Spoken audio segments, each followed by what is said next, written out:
자, 국성호 강사입니다. 또 돌아왔습니다. 오늘 일요일인데, 여러 개 동영상 올리네요.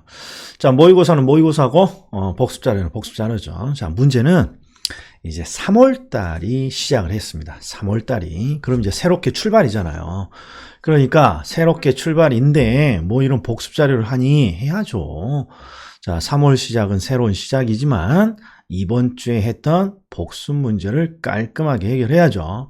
그래서 앞으로 3월 달부터서는 진도가 좀 이렇게 갈 거예요. 복습 자료는 수업 진도에 맞추어서 차근차근 나가고, 그 다음에 짤막한 강의가 있잖아요. 짤막한 강의. 짤막한 강의는 일장을 하게 되면 지대, 지가 이론이 딱 잊을 때쯤 돼요. 그럼 그거 한번 저랑 같이 강의 노트로 할 거예요. 강의 노트로 쭉 한번 훑어드리고, 그 다음에 또 경제론, 뭐 정책론 하다 보면 또 감정평가론의 가격의 원칙 지금 하고 있는 거, 이런 것들이 안드로메다로 싹 사라지게 돼 있어요. 3주 지나니까. 그러면 그때 짤막한 강의로 이런 것들을 해서 교차 지금 시킬 생각입니다. 교차. 자, 그러니까 항상 잘 따라와 주세요. 생각보다 할 게 많죠. 그러나 주제가 크게 많지는 않아요. 주제가.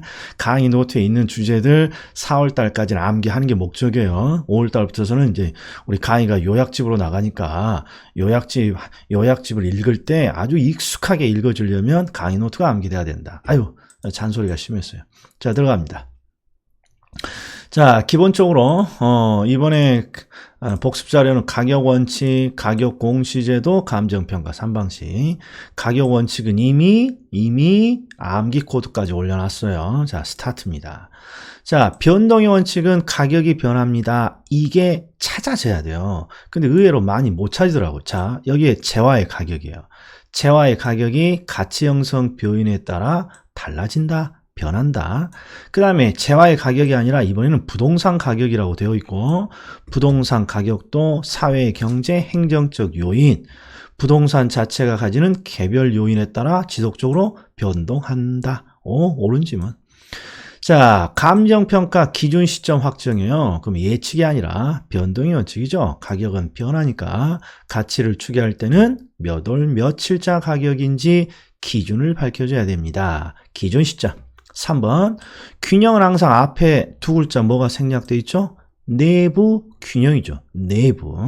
근데 딱 봐도 여기가 외부가 있잖아요. 외부. 자, 부동산의 유용성이 최고가 되기 위해서는 부동산을 둘러싼 외부 환경과의, 그러니까 요 균형이 다 틀린 거예요. 균형을 전부 다 적합으로 바꿔줘야 돼요. 적합. 그 다음에 4번, 부동산의 유용성이 최고도로 발휘되기 위해서는 부동산 구성 요소 결합, 이건 내부죠. 내부의 결합에 균형이 있어야 됩니다. 얘는 적합을 빼주면 되겠네요. 적합의 원칙이 아니라 균형의 원칙. 그 다음에 주택 외부에 쓰레기 하치장이 건설되자 주택의 가격이 하락했다. 주택의 가격이 하락한 이유는 가격이 후려쳐진 거죠. 뭐 때문에? 외부 쓰레기 하치장이 건설돼서. 그래서 외부적인 감가인 경제적 감가. 옳은 질문이에요. 그 다음에 평가 활동에서 가치 형성 요인의 변동, 동향을 주시해야 된다. 뭔가 미래의 어떤 변동의 추이는 장기적인 추세예요. 또 동향, 미래 동향이고 그걸 예측해야 됩니다. 강의 중에는 하진 않았지만 뭐 예측 같습니다. 7번, 균형 나오면 항상 앞에 내부죠, 내부. 자, 구성요소 결합. 정확히는 내부 구성요소의 결합에 균형이 있어야 된다라는 거고, 균형을 이루지 못하는 과잉 부분은 경제적 감가가 아니라 기능적 감가죠. 항상 외부 관계와 적합이 없어서 발생하는 감가는 경제적 감가고, 내부 구성 요소의 결합의 균형이 없을 때 발생하는 감가는 기능적 감가고, 그 다음에 균형의 원칙은 적합의 원칙과는 대조적인 의미입니다. 이건 알겠다는 거예요. 균형의 원칙은 적합의 원칙과는 대조적인 결기입니다. 근데 문제는 요놈이라는 거예요. 요놈. 즉, 요 내부적 관계의 원칙을 수식하는 게 무엇입니까? 요놈을 수식하잖아요. 그러니까 적합의 원칙은 외부니까 요놈을 바꿔줘야죠.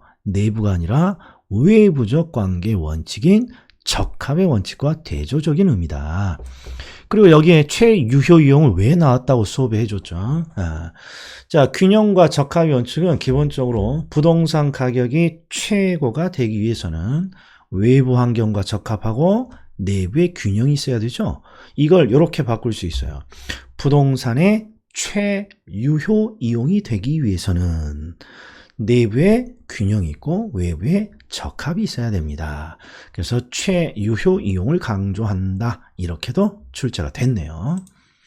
자, 기여의 원칙은 항상 추가 투자의 적정성 여부죠. 자, 부동산의 구성 요소가 각각 기여하여 전체 가격이 형성된다. 옳은 질문. 10번.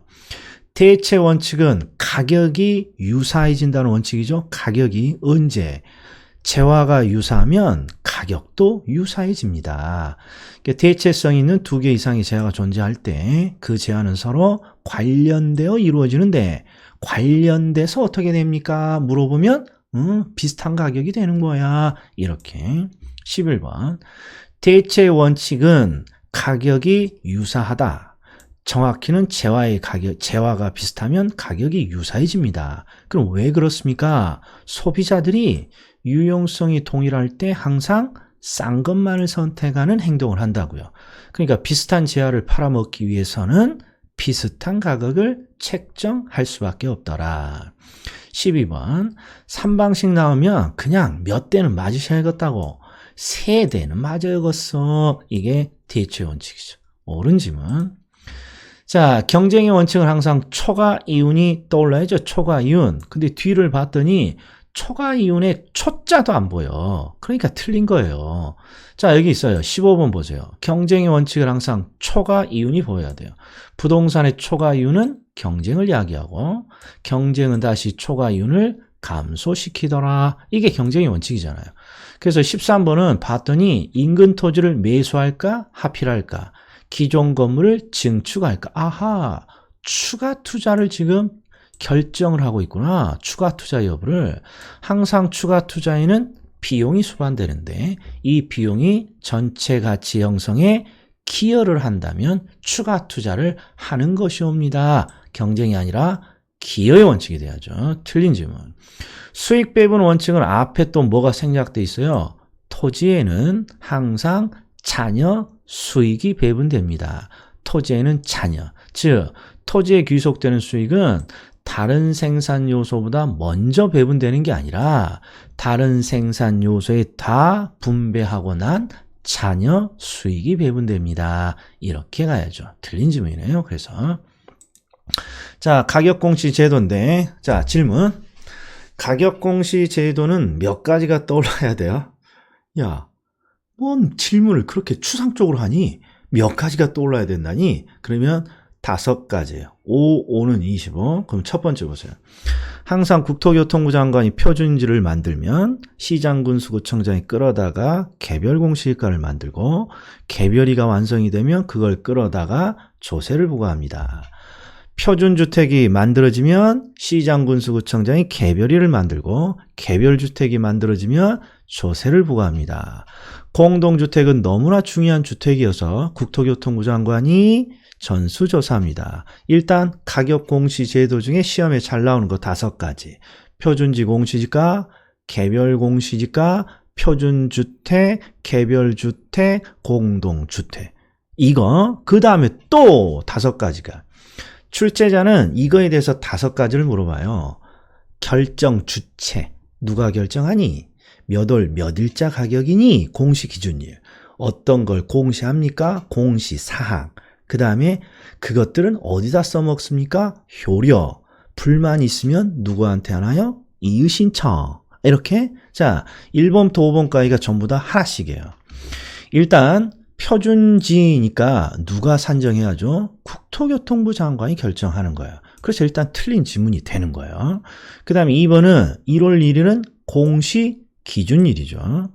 그 다음에 3번은 공시사항인데 표준지는 항상 지번과 단위면적당 적정 가격, 그 다음에 면상을 쫙 펴줄이 지용도이죠. 도.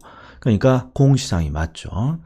근데 표준지 공시지가는 어디다 써먹습니까? 그러면 일단 개별 공시지가 산정의 기준, 그거 말고도 네 가지 두 문자가 있어요. 지, 일, 국, 감. 그 중에 국감은 너무 시험에 잘 나온다 했죠. 지는 지가 정보, 일은 일반적인 토지거래 지표, 국은 국가 지방자치단체, 감은 감정평가업자가 토지 지가를 산정하거나 토지를 평가할 때 그 기준이 됩니다. 자, 요거 수업 중에 어떤 분이 질문을 주셨어요. 이 국가와 지방자치단체가 업무와 관련해서 지가를 산정한다. 이게 도대체 무엇을 구체적으로 의미합니까? 그러면 쉽게 보면 국가와 지방자치단체도 토지 가격을 산정할 이유가 많습니다. 첫 번째, 국가가 국유지라는 걸 가지고 있으면 그걸 계속 갖고 있을 일도 없어요. 팔 수도 있잖아요. 그럼 토지 가격이 얼마인지 알아야 되고, 또 국가가 필요하면 땅을 사기도 해요. 땅을 살 때 토지 가격이 얼마인지 알아야 될 거 아니에요. 그리고 또 임대료 있죠. 국가가 우리가 국유지를 임대하기도 해요. 임대료를 받고. 근데 임대료를 산정하려면 기본적으로 토지 가격이 얼마인지 알아야 된다는 거예요. 그러니까 아무튼 국가나 지방자치단체가 어떤 이유로 토지 가격, 지가 산정이 필요하다 그러면 표준지 공시지가를 끌어다가 기준으로 해야 된다. 이런 뜻입니다. 그 다음에 마지막 이의신청이죠. 자, 표준지 공시지가에 대한 이의신청은 누구한테 하는 거예요? 국토교통부 장관. 그리고 이의신청 내용이 타당하다고 인정될 때는 표준지 공시지가를 조정해서 다시 공시해야 된다. 그러니까 1, 2, 3, 4, 5번이 다 중에요. 1번 국토교통부 장관이, 2번 매년 1월 1일 날 자, 발표 공시를 어떤 게 합니까? 면상을 쫙 펴주리. 그 다음에 표준지 공시지가는 어디다 써먹나요? 효력, 개별이 산정 기준, 지일, 국가. 표준지 공시지가에 이의가 있으면 누구한테 하나요? 국토교통부 장관. 이렇게. 여기는 개별이에 대한 거예요. 개별이. 개별 공시지가에서 시험에 잘 나오는 건 개별 공시지가는 항상 산정해야 되나요? 그러면 6번을 보면 표준지로 선정된 토지는 이미 국토교통부 장관이 가치가를 산정해 놨어요. 그러니까 돈 들여서 시장 군수구청장이 개별 공시지가를 결정 공시할 필요는 없다. 또 개별 공시지가는 조세나 부담금을 부과할 목적으로 산정하는데 이게 필요가 없어요. 그럼 돈 들여서 개별 공시지가를 산정할 필요는 없습니다. 이거. 그 다음에 8번 개별 공시지가는 이의가 있는 자는 개별 공시지가 결정 공시일로부터 60일이 아니라 30일입니다. 이게 틀렸고. 그 다음에 9번은 좀 어렵죠. 개별 공시지가는 항상 현장에 나가서 지가를 산정하는 게 아니라 공무원이 책상에 앉아서 국토교통부 장관이 준 표준지하고 국토교통부 장관이 하나를 더 줘요. 이게 토지가격 비준표예요. 토지가격 비준표는 토지가격을 산정하라고 준 표라고 생각하시면 되죠. 그러니까 표준지하고 토지가격 산정 어떤 표를 주는 거예요. 어떻게 산정하라고. 그럼 그 두 개를 조합해서 컴퓨터로 뭔가 간단하게 산정한다 그랬죠. 그래서 개별 공시지가는 토지가격 비준표가 활용됩니다. 옳은 지문이에요. 자, 여기는 지금 이제 주택에 대한 겁니다. 시험에 가장 많이 나오는 게 공동주택은 국토교통부 장관이 너무 중요해서 국토교통부 장관이 전부 조사합니다. 이거죠. 그런데 일단 표준이와 개별이로 나눠지는 애들은 기본적으로 어떤 게 의미가 들어가 있냐? 업무를 분장한다는 거예요. 국토교통부 장관은 기준을 제시하고 기준에 따라서 시장 군수구청장이 실무 개별일을 하는 거예요. 그러니까 공동주택은 국토교통부 장관이 전수조사하니까 절대 표준이나 개별이라는 말이 들어가면 안 된다는 거죠. 요게 빠져야죠. 표준주택은 단독주택 중에서 이렇게 가야 돼요. 요걸 삭제하고. 그 다음에 주택가격, 표준주택의 공시상은 용연, 구사죠. 용, 연, 구, 사가 없어요. 이게 틀린 거예요. 그래서 사용 승인일이지 건축 허가일은 아니다. 그 다음에 표준일은 항상 어디다 써먹습니까? 이게 기준이에요. 자, 수업 중에 제가 이렇게 강조했습니다. 부동산 가격 공시 제도는 의외로 지문이 만만치 않습니다. 그래서 키워드가 필요한데 여기 기준이라는 게 보이면 항상 효력을 물어보는 거예요. 즉 표준주택은 어디다 써먹습니까? 그러면 표준이는 항상 개별이 산정의 기준으로 쓰는 거죠. 그 다음에 요거 하나 더. 자, 요거 하나 볼게요.